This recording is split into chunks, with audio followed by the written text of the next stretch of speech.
We are not to be quiet little mice just to be nice. There are tipping points in your intellectual development when you go from careful observation to certainty of knowing. You build one thing on top of the other. It becomes your temple of knowledge. If you are correct about it all, then the more you add, the more you understand.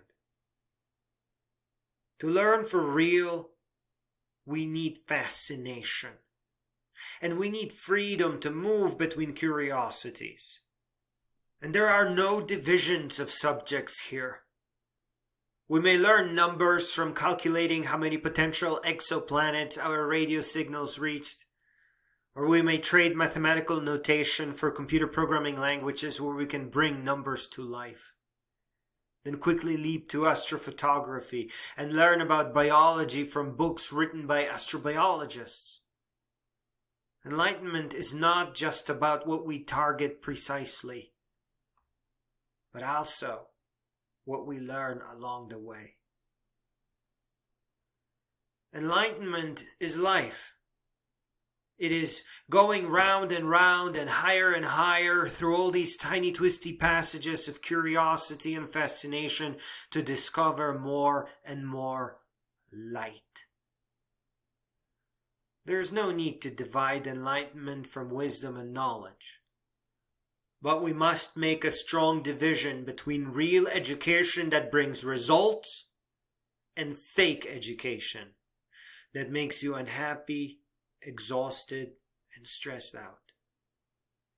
Because unhappiness, exhaustion, and stress will stop you from growing up, from becoming wise and enlightened, from becoming an inspiration and helping the world grow a little bit. It is a scary thing to aim away from everything we've been taught to want. But you are you, and not what someone tells you to be. And you are supposed to be much more courageous than merely taking your own path in life. We can't live like quiet little mice just to be nice. We have too much imagination, too much passion and inspiration, foresight, insight, and vision. We are not to live ordinary lives. We are thinking humans. We are to live lives of inspired enlightenment. Because that's what furthers humankind the most. Because that is part of what is the best within us. Humankind must grow in wisdom and enlightenment. Each of us is more than capable of becoming a great being.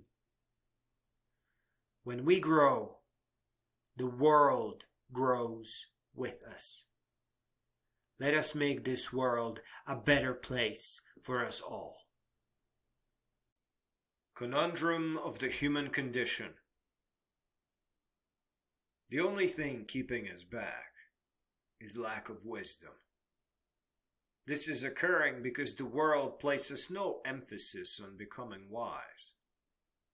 Without wisdom, we can't even tell if education is real or not. The mark of a real education is real results. Without wisdom, we can't tell what real results even are. Without wisdom, we begin repeating old mistakes. People say fake news. Nope. It is actually fake education. Real education helps a person become wise and noble, triumphant, successful, strong, unbreakable.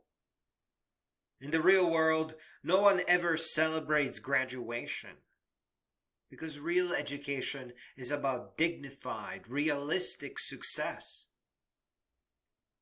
If all students get is a diploma and a laboratory, or even debt and a job they didn't need a university for, it is just a waste of time.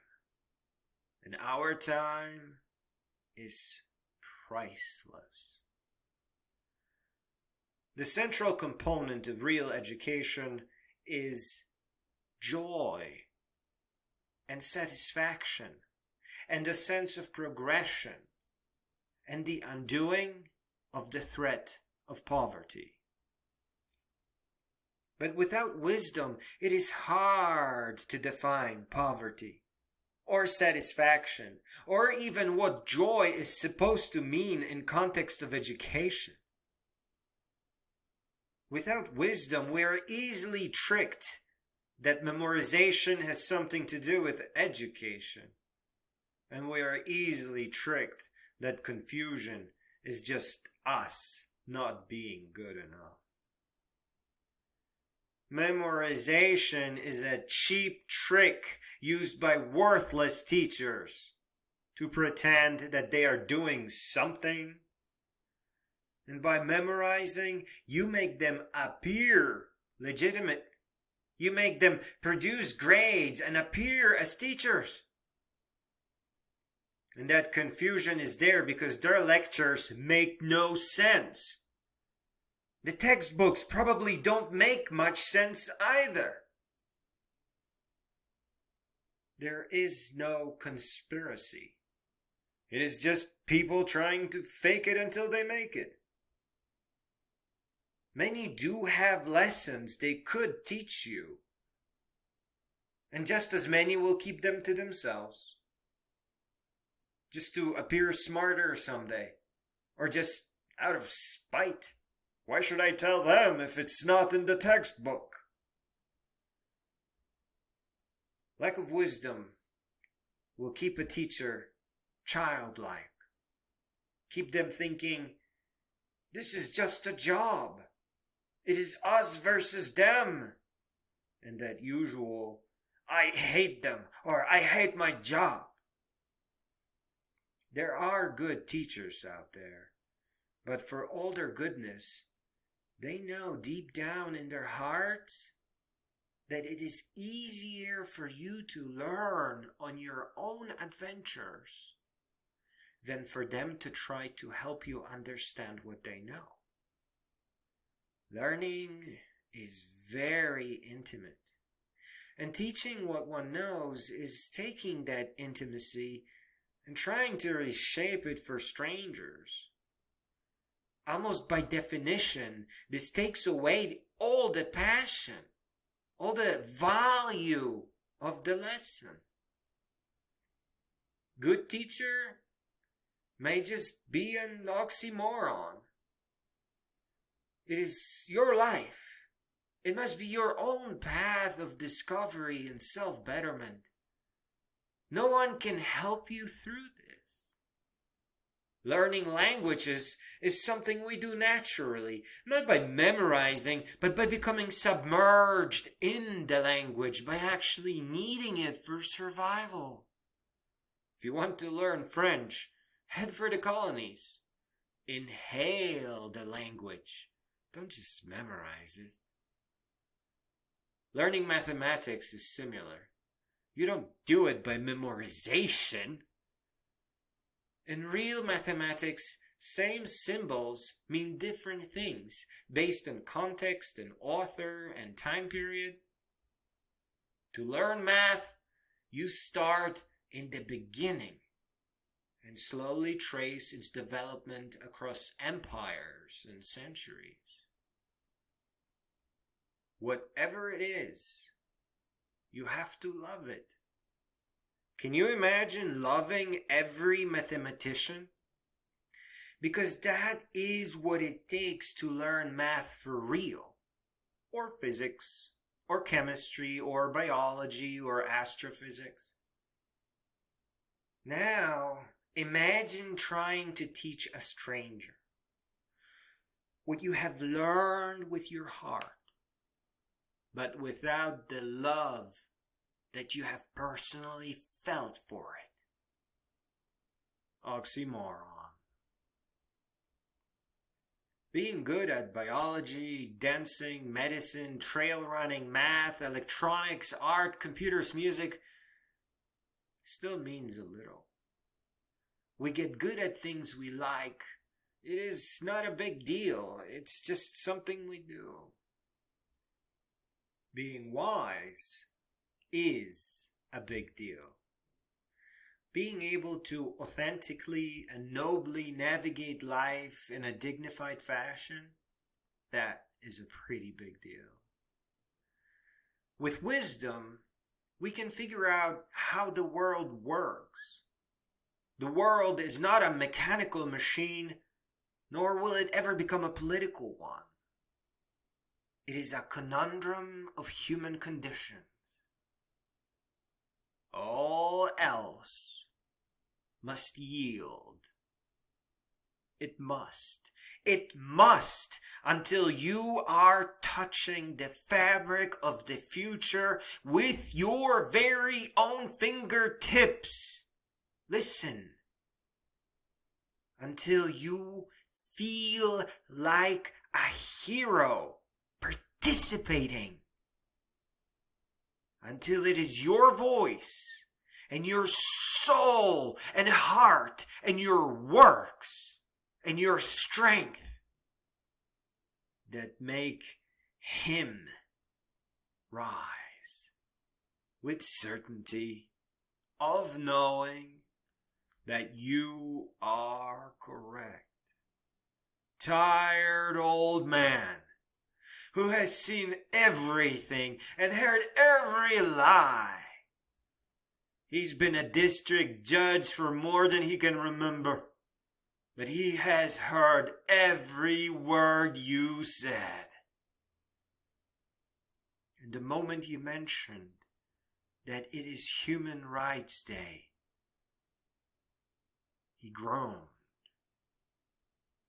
and he stood downstairs, keeping his hands warm with a cup of coffee.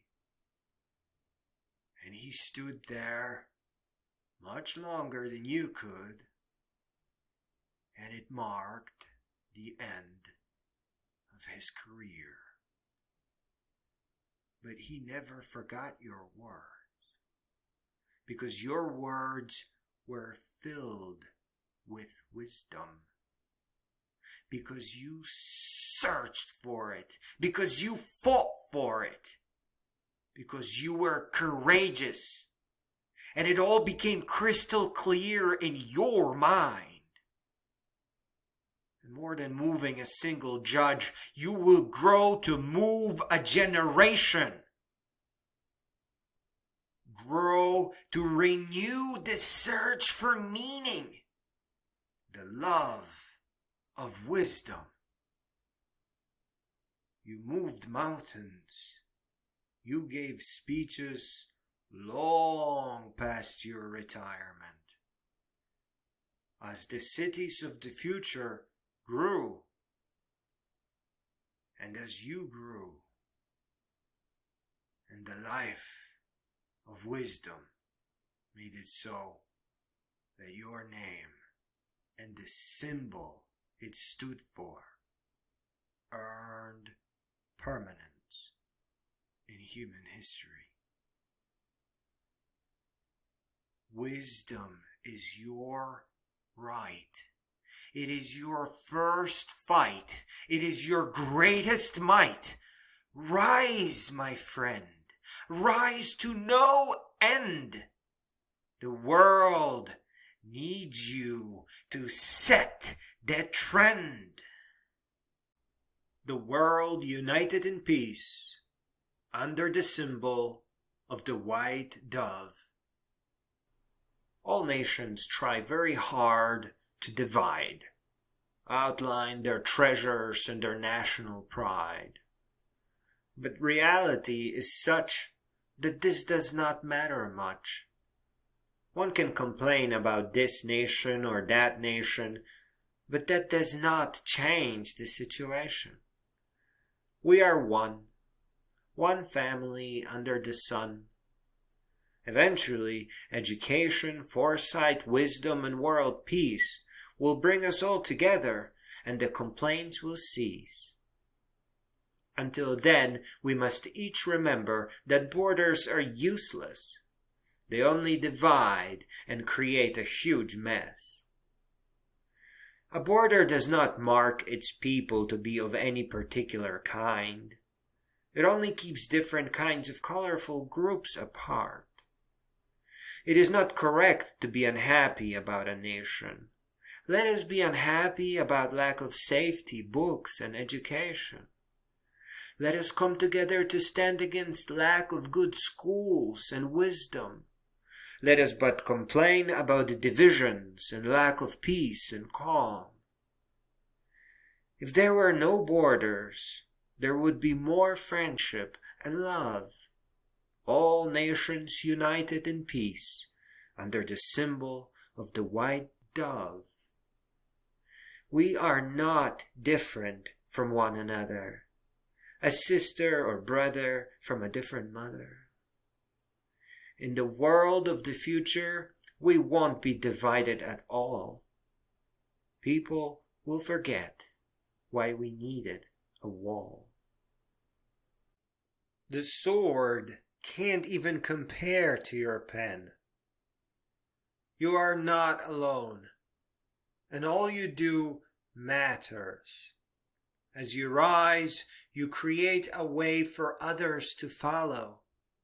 Struggle, like suffering, is a gas that fills all the available space. It is never easy for anybody. The difference is in the choices we make and the aims we set. The first great choice is to set off towards wisdom, to continuously transcend our limits throughout our entire existence.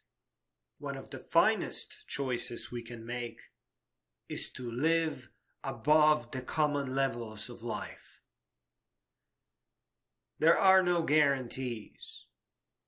Your choice to proceed forward is all the guarantees there can be. Our biological life is not finely crafted. It is a result of fundamental principles of physics and chemistry. But our mind is up to us to shape. Hence audiobooks and lectures and our inheritance from other lives, times, works.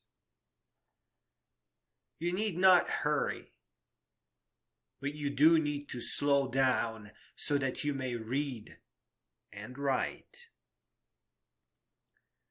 We each have a story to tell, and many will follow a similar path to ours, across the vastness of all the future.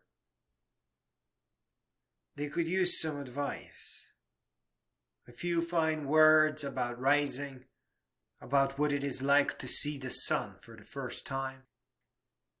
Do not let your readers suffer the same loneliness as you did.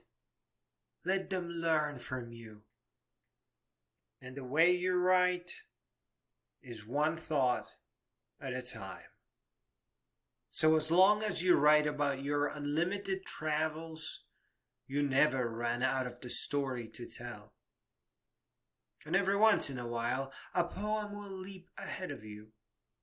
The thought will arrive from the future before you get there.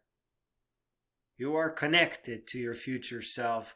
No one can hold a stronger bond. You are a being with a mind and body. You are in the present, but you also exist across time. Your lifeline, your lifetime, the past you and the future you are connected. Just the same, those who came before you and those who are yet to follow are connected to you. But you have to write your thoughts. When you are rising in your childhood, the children can understand it best. In your early age, as you make your way, as you learn to rise and find your rhythm, your readers will be in their 20s, and then 40s, and then 60s, and 80s, and hundreds. At no point in your life should you be ashamed to write, or to be shamed for writing. Because if you can manage to hold your pen, it is more than most others can. One thought at a time, help others understand how to climb. Make all your struggles count for more. Show how you fought for wisdom in your war. Tell the world what you know, so that others may safely follow. Know that the first struggles sometimes, oftentimes, mean more. Sometimes the hardest challenge is to get off the floor. The first steps, after all, matter the most to those whose worlds may be small. All steps matter, and in many ways. All lead to enlightenment and the sun's rays. The day humanity entered the age of wisdom. We can't stand up to corruption if we are not knowledgeable enough to see where it is. Working towards good grades rather than empowering wisdom actually works to shield what is broken about the world today. Only real and meaningful, functional and powerful education can grant us the tools needed. If we don't have the necessary tools for thinking, then we can't see enough. One of humanity's greatest challenges is in overcoming this ridiculous notion of minimum lowest common denominator education driven by grades. We are each to stand in relentless pursuit of excellence. Education is lifelong, volitional, deliberate, and life-saving. The future of Earth depends on it. Many of us have felt the threat of Cold War and mutually assured destruction. We watched the ozone hole emerge out of greed and lack of wisdom. We are witnessing species disappearing every day. Lack of understanding of climate change and basics of disease prevention. This is happening not because people are evil, but because they never received a meaningful education, never read enough books to break out and become inspired. Many people do notice this and do take to videos, audiobooks, and lectures, and they do become moved. They learn and grasp a deeper nature of the thinking mistakes they made. From simple topics like raw milk consumption and the pseudoscientific homeopathy and chiropractic treatments, to dangers of vaccine hesitancy and other pseudoscientific garbage, they are able to become more realistic about other things. But this is difficult. It is not as common as it should be. And what an awful injustice it is to deny these basic facts of living. This is the challenge we must overcome. We tried organized education, and with grades and incompetent teachers, we witnessed generations of children being pushed into poverty of mind. Grades. What a tragic idea. And how easily will children convince themselves that they are not enough, not good enough? How many teachers tried to tell their students that they are bad at learning? And how many children became convinced of that they are not smart? Where the truth is that we are all equally capable. All capable of genius, so as long as it's the real kind and not the I'm better than you kind. Like photographic memory, for example. Which is fake. No one ever had it. People just said they did to look smart. World's politicians are facing these same problems. They can't tell if homeopathy is real or not without a real education. Today, there is nothing that can be done about people in authority lacking in education. The only thing that can stop them is time. And it is our job now that every new generation of policymakers does not suffer from an inability to tell real from fantasy. In the absence of teachers, we become the teachers. I challenge you, my dear readers, to books, to becoming a teacher and a great being, and helping the world grow in health. We have to help children understand that a life of fantasy is not a complete life. That it's our right to live in reality. Our generation must be the generation of the well-read, of the wise, of the teachers, with a clear vision of the future. We are not to fight. We are to learn and teach. The children will grow up into a world where corruption of today has passed of old age, of its own toxic sickness. The children must learn to become teachers as well. But they face even a greater task. The task of becoming incorruptible leaders. The leaders the world hopes to see today. Those are the children that look up to us for guidance. We must rise to the challenge. Rise against lies and liars, manipulators and cheaters, leeches and big fat white lice.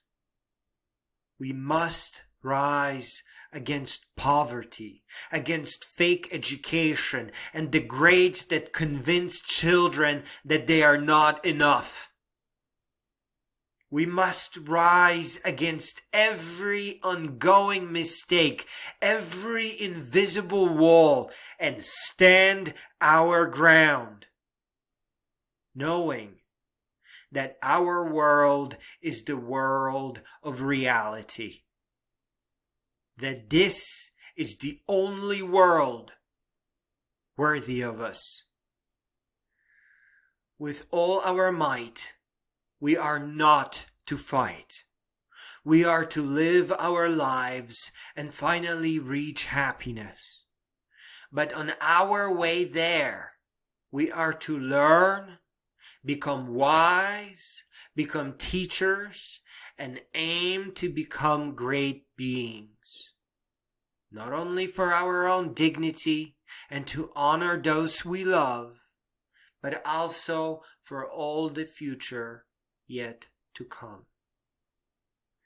May all the future generations read our works and determine that this year was the first year of the new era that they hold so dearly.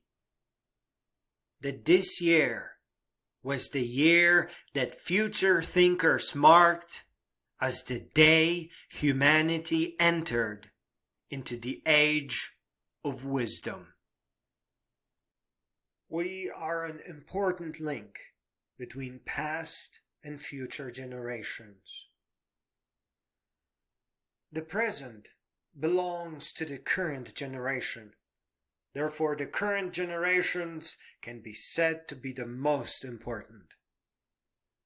Much is to be said on the subject of the great mistakes of the most recent century. And just as importantly, much is to be said about the mistakes we are repeating. History books are waiting to be read. They will help us understand current events across all nations. To correct things, however, is much more difficult. It is because we were born into the world long after things were put in motion, and the people in charge have not been granted the needed wisdom to understand their role. To put it simply, it is too late to teach the blind or corrupt.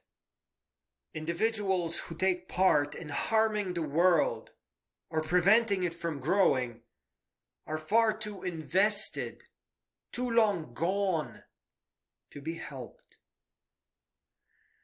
And it is a matter of help. Those who advertise products that they know cause cancer or other illnesses are sick. Their minds are broken.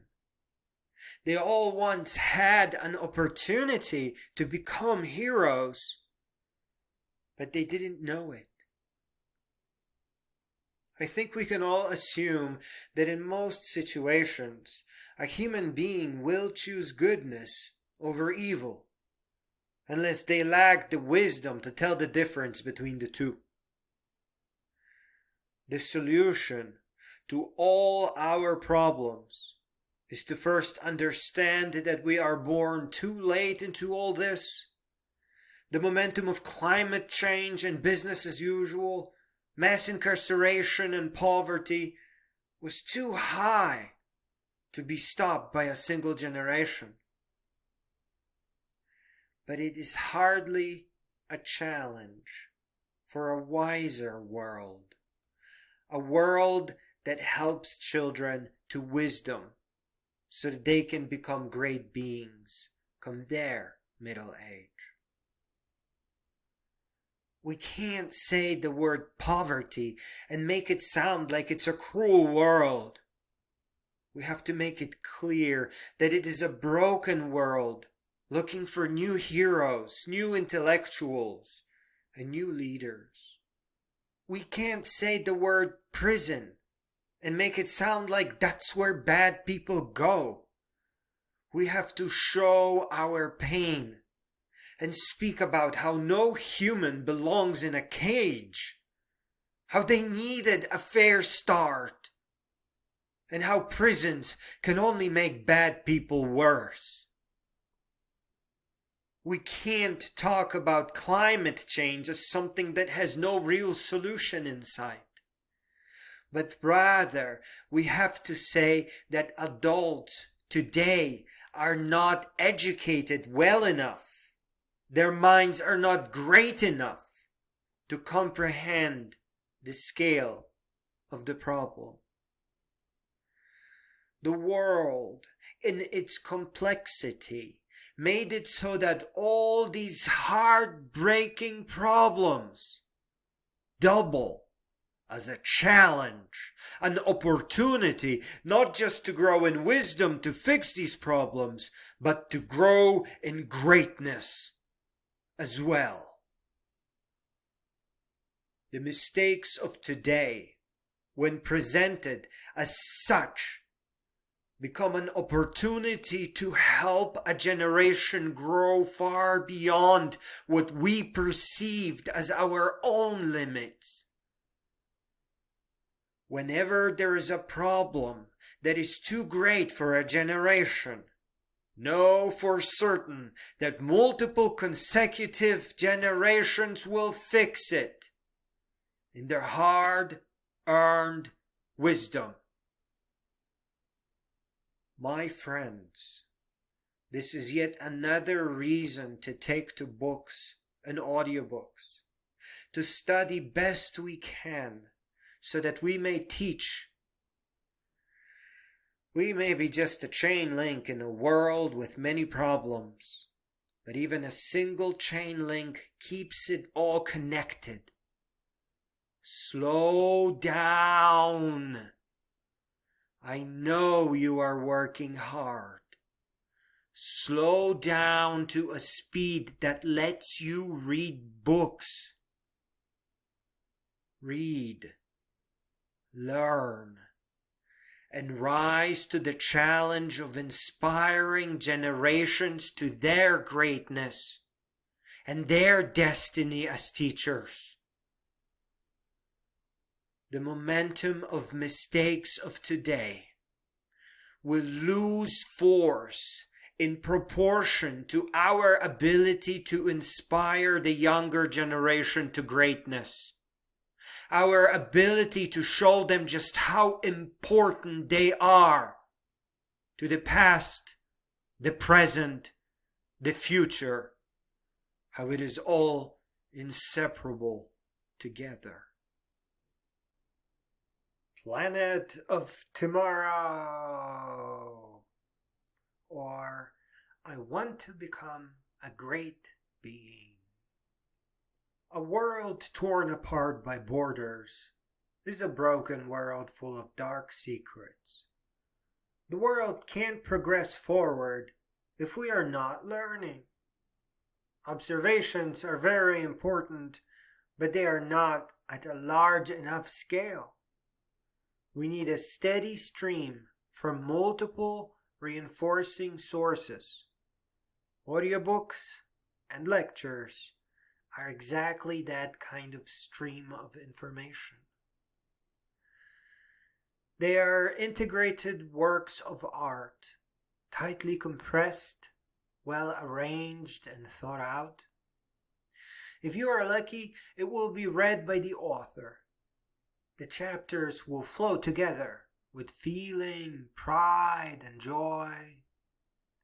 If you find a memoir or a travel adventure book that makes you rest, that you enjoy, that makes you smirk, you are bound to permanently inherit a massive amount of knowledge. It really does not matter what the book is about. Any story you love can only add to you. It will reinforce you and make you better and stronger. Our first great achievement is reaching out for knowledge and wisdom. And the reward is a greater mind. Every person is capable of becoming profound and wise. It takes effort. It is a deliberate and volitional act. If a person does not know how big the world is, they will never leave their city or their small mind behind. We have to learn to slow down and live at such a speed that does not interfere with our inheritance of wisdom. We can't deny ourselves knowledge and then run quickly forward. Without constantly expanding our knowledge, we may not be able to tell which way forward is.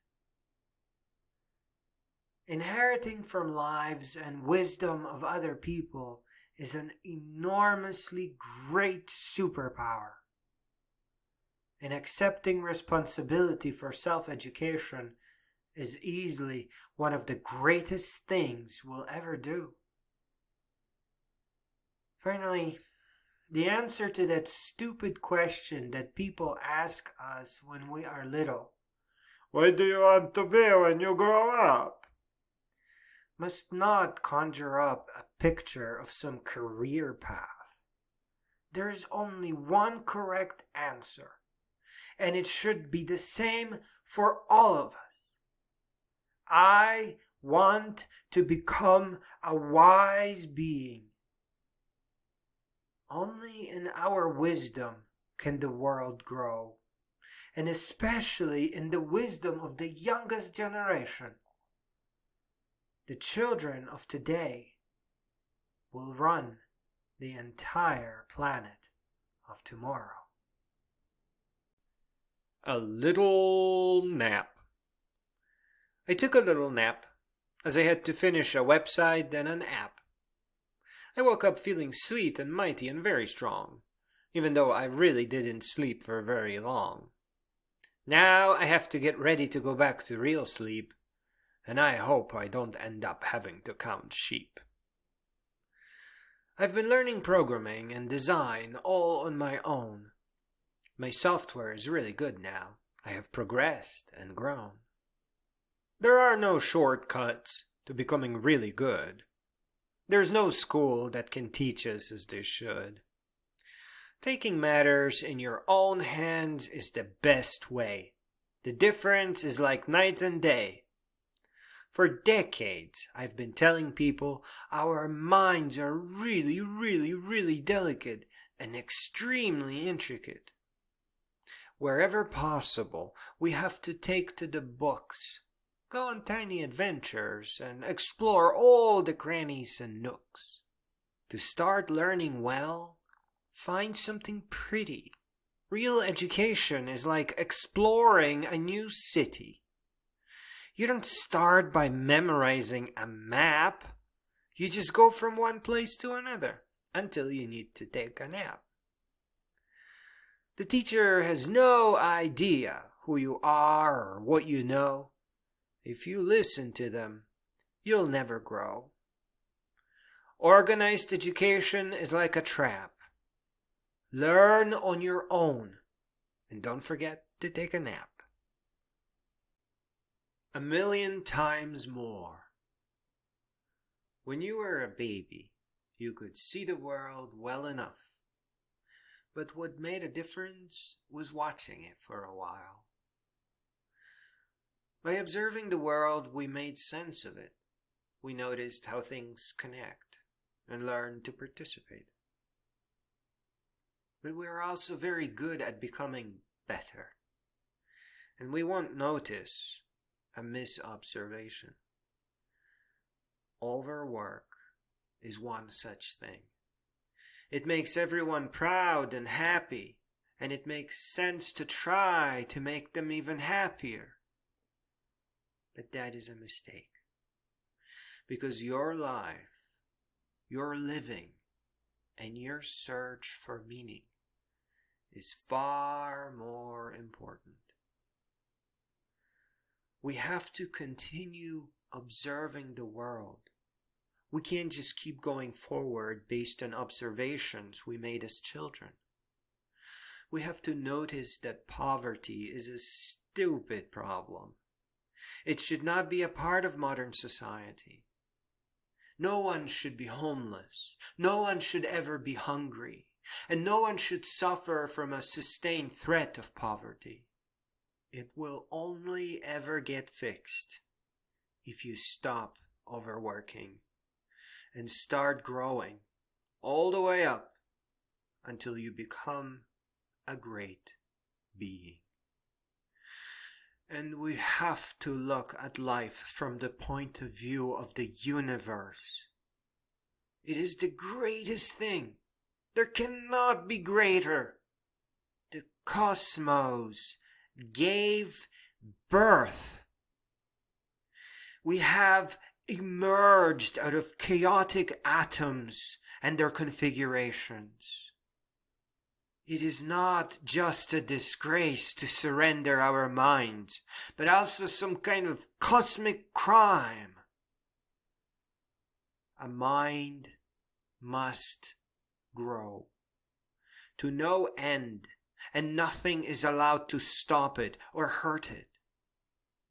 Only from continued observation and unimpeded growth will we absorb enough of our surroundings and inherit enough from the books that touch us to find our meaning, for the lack of a better word. Meaning is the thing we notice when we look back from within the winter of our life. It is the greatest thing from the greatest time of our life.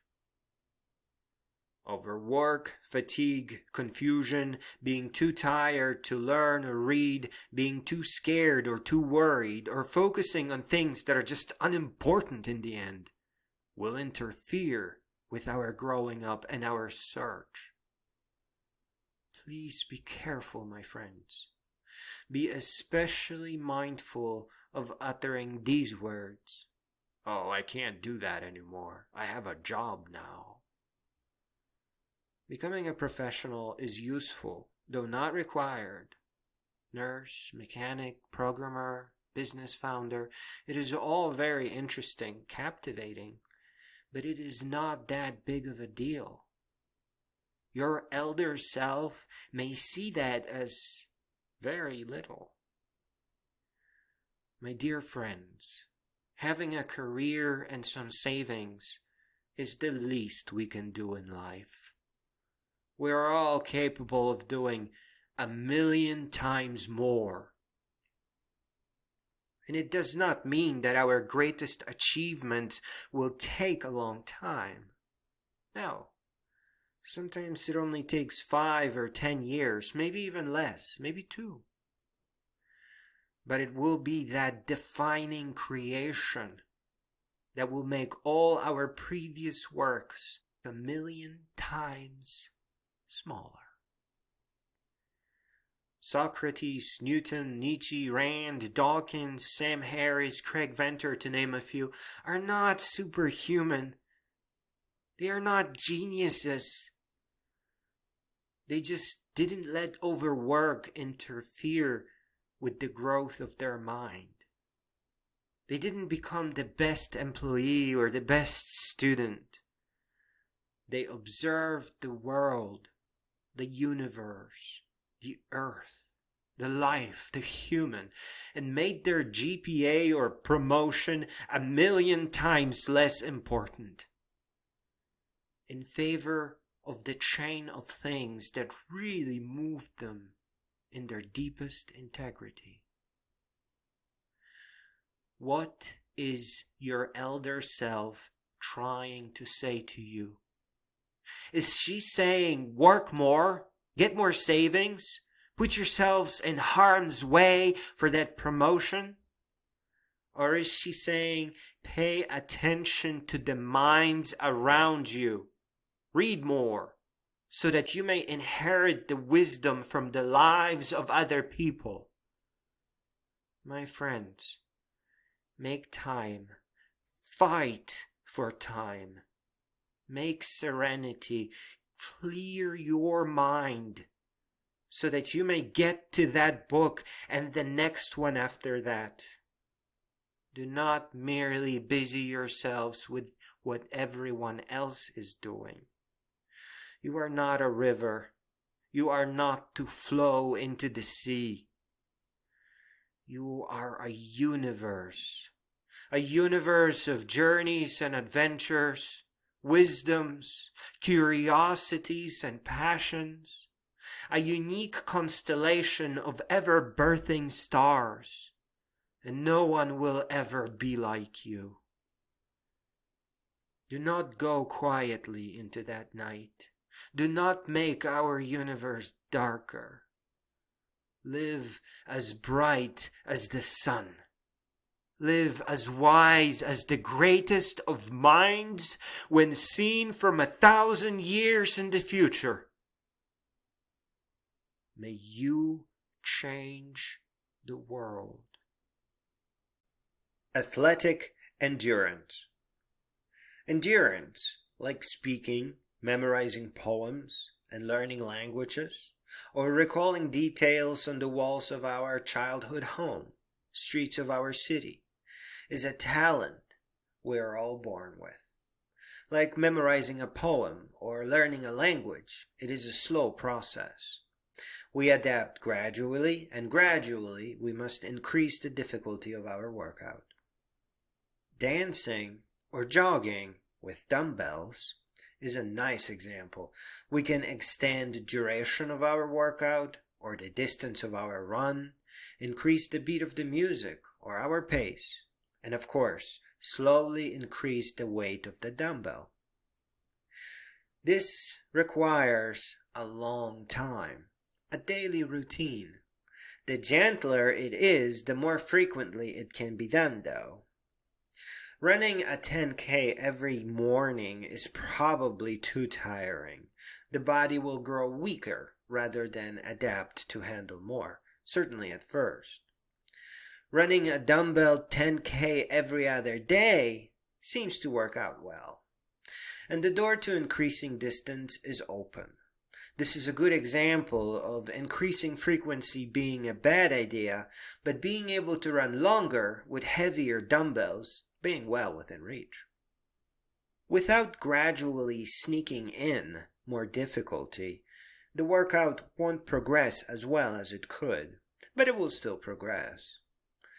Open world workouts like dancing or jogging with dumbbells help with burning fat and build up useful muscles that protect us from injury. Waking up to a crispy and fresh morning, putting on your gear, and getting out there with dumbbells in hand is a wonderful way to enjoy a morning sunrise. If you have to stay home, then know that there is a wonderful alternative to jogging, and that is dancing. Grab your dumbbells and begin by mastering the Melbourne Shuffle. On his 100th birthday, May 28, 2030. Nothing was coincidental. It was strong and clear. The amateurs were the first. Social networks came to a crawl. This signal originated nowhere other than the uninhabitable Proxima Centauri b. There was an orbiting computer. They are spaced 100 light-years apart. Frank Drake was looking at the bitmaps, with the candles on his birthday cake still lit. He saw a machine, like in the movie. "Prank!" he said with a broken heart. Miss Tartar said, "This is not a prank." She pointed to the pictorial with familiar animals, and then the undeniable images of poverty came. Seth had it all figured out for years. He growled, "These are diagrams for a planet-wide governing body. For a peaceful, wise, planet-wide government," he said with tears in his eyes.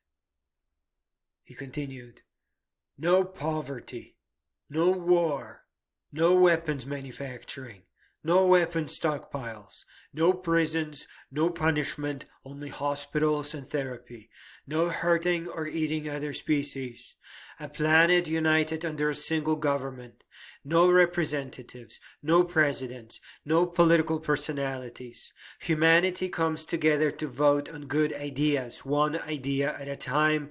The plans revealed how the ideas are protected. Only questionnaires are answered. The ultimate goal of the planetary government is to converge on wisdom. It is to protect the planet from self-destruction and encourage growth of wisdom and technology. The leading theory is that it's an early radio satellite that may be completely automated, like a network of chatbot drones. Within 50 years, an upgrade arrived. It had just one more pictorial. It showed that Milky Way was teeming with life. There are billions of mutually incompatible ecosystems with intelligent life, and billions more without. There is no safe way to travel. There is no safe way to enter the ecosystems. Their technology is the same as ours, soldering irons and radio signals. That's all there is. That's all there ever will be. It showed that life was seeded by the first planet. It was a crudely and hastily engineered, extremely adaptive extremophile. The dying planet sent out microscopic capsules moving at relativistic speeds.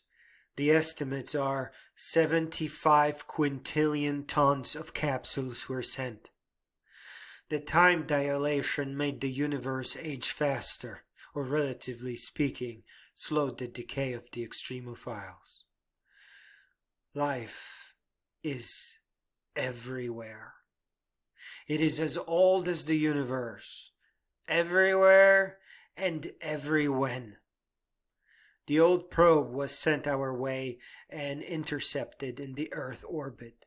It contained some of the original capsules for study and as proof. We made many copies of the broadcasting station and sent them into orbits of all the nearby exoplanets. The plans and pictorials for the planetary government remained unchanged. We reproduced the capsules as well. It was primitive engineering. Scientists are against it, but in theory, it is a safe mechanism to aim at Andromeda and the Magellanic Clouds. A circular symbol was translated to be the shape that represents our union. We were able to translate the surrounding glyphs. They simply stated, "In wisdom, we are one, all around."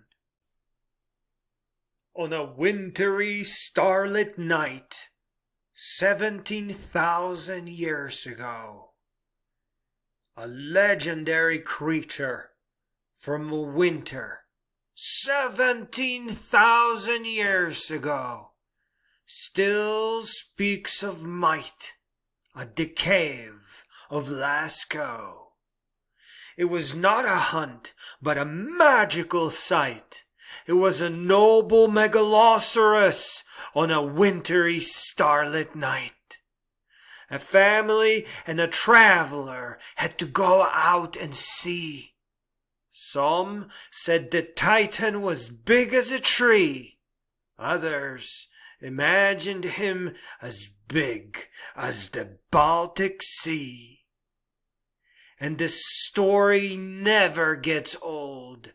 After 17,000 years, it is still being told.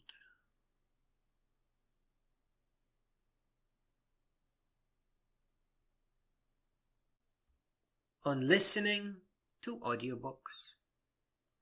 Audiobooks, video lectures, internet lectures, and video tutorials are all extremely important for our health, healing, and well-being.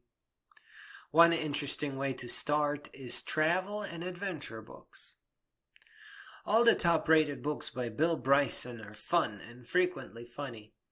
His A Short History of Nearly Everything is a great start to learning about science.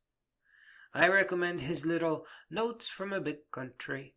It's all extremely positive, funny, and really interesting. Charles Kuralt America is another adventure book that comes to mind. As with any fun book, there is no specific knowledge to transfer, just the parts that we never got to ourselves.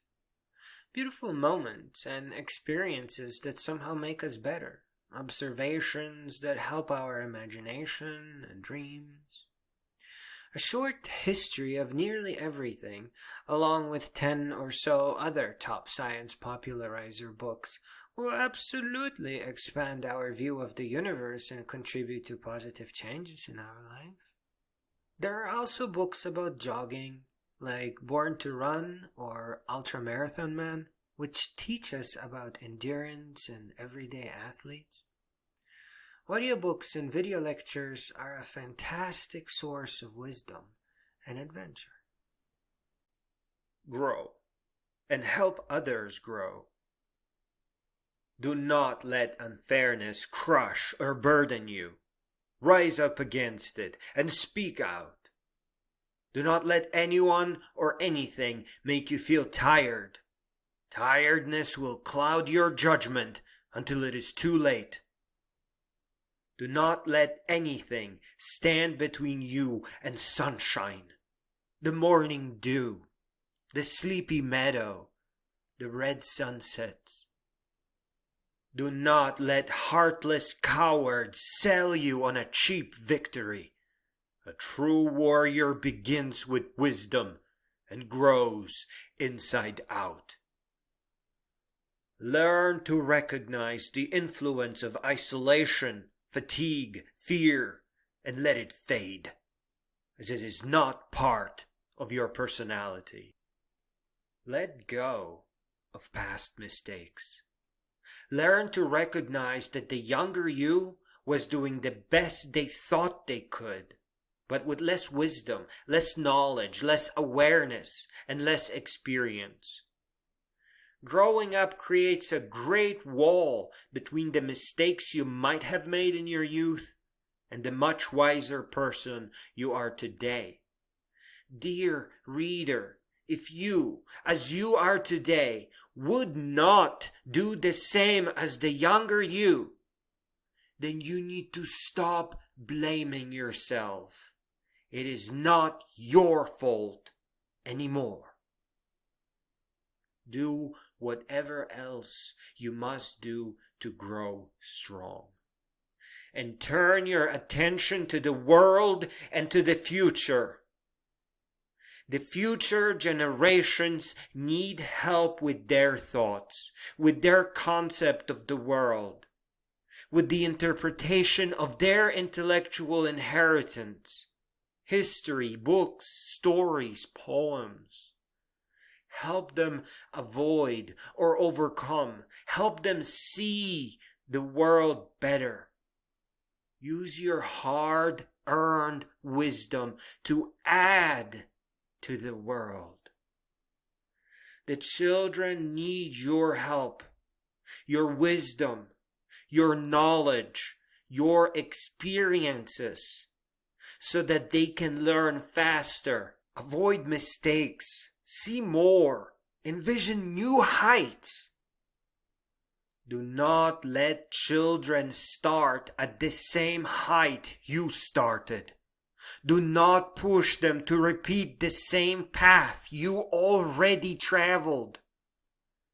The world can only grow when the new generation stands on the shoulders of the one that came before it. Inspirational books. We are each born to a unique environment, family arrangement, economic level, and intellectual culture. To be fair, unique environment is good, so as long as it is positive, safe. It is just as beautiful to walk a tree root bridge as it is to ride a bull or tuk-tuk. So as long as it is a place that we can safely grow from, a place with a good library of inspirational books, of adventure and philosophy. Family, like the neighborhood, has to be safe as well. They have to be a source of wisdom, encouragement, knowledge, and enlightenment. Economic levels are unfair. No child should be put to poverty. It is the children of the future generations that will repair this. Intellectual culture must begin with a love of wisdom, with admiration of independence, of leadership, inventiveness, authenticity, valor. The children must be reminded not to throw their youth away on paychecks, that time is so valuable that there are not enough atoms in the universe to strike a coin that buys a single second. Quarks can be alike, but each quasar, molecular cloud, and human is infinitely unique in their configuration. It is a great tragedy that classrooms often start with the same book. That office workers eventually synchronize for the sake of simplicity. This is not to be allowed. This is not fair. This is not the way. Each mind is unique and requires a unique combination of books. It may not always take many, 3 or 5 per year, so as long as they are reread frequently. Each book helps us build the construction within, our universe, our city, the concept map. The sooner we get to the next plateau of enlightenment, the safer we are. If you are a teacher, record audiobooks, read your books to the students. Make sure they can take them home and pause and think and replay. Look to science popularizers, survey courses in philosophy. Help them to get to know some combination of the true leaders of this world. Sir Ken Robinson, Bill Bryson, Richard Dawkins, Sam Harris, Lawrence Krauss, P.Z. Myers, Lord Martin Rees, Jill Tarter and Seth Shostak, Alex Filipenko, Sean Carroll, Craig Venter, Howard Zinn, Noam Chomsky, Jared Diamond.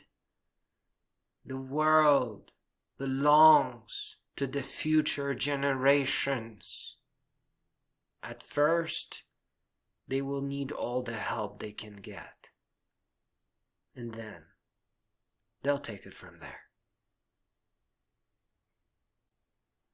Within the idea of growing up, if you grant me that growing up is more than mere aging, and that the other component is intellectual development, and if we agree that we each start near zero and carry on upwards, eventually becoming unique and creating undiscovered paths, and if we agree that this idea cannot be used to belittle people, it can only be used for growing up and towards humanity's noblest goals, then there is something you should know. You can't speak to all people who are still developing on different heights and in different paths, not in the same language. And each unique height will carry unique concepts that just can't translate. While we share a lot, we don't share enough to communicate in ways that help us converge on wisdom. There cannot be a single language with shared, deeply held beliefs on the subjects that relate to progressing forward or upward. Each must learn to translate, interpret, and understand the other. The speakers who speak only from their own intellectual level and from within their own culture are not enough to help the world grow. Nor will there ever be a single mountain peak where we all converge. There can only be a certain height that will help cultures understand each other correctly. But we do share the act of rising up, of growing up towards wisdom, of standing in relentless pursuit of excellence, and of helping each other so that we may grow in peace. An evening before a run. I went bicycling today, but I was lost in thoughts all day. I thought about typography and art, how every human being is really smart, how people get busy and how life is rarely easy, how we get tired, how creativity is made, otherwise it will just fade. And there's only ever time for big things. It matters not if it's vagabonds or kings. We are all limited in time. We truly are meant to learn, become wise, and climb. No, I'm ready for bed. I feel really tired. I'm already packed for my morning run. The weather says no rain, only sun. Though I've noticed it will snow at the Rocky Mountains. But that's good to know, because you can't ever be too far away from that. And I'm pretty far away, and pretty glad.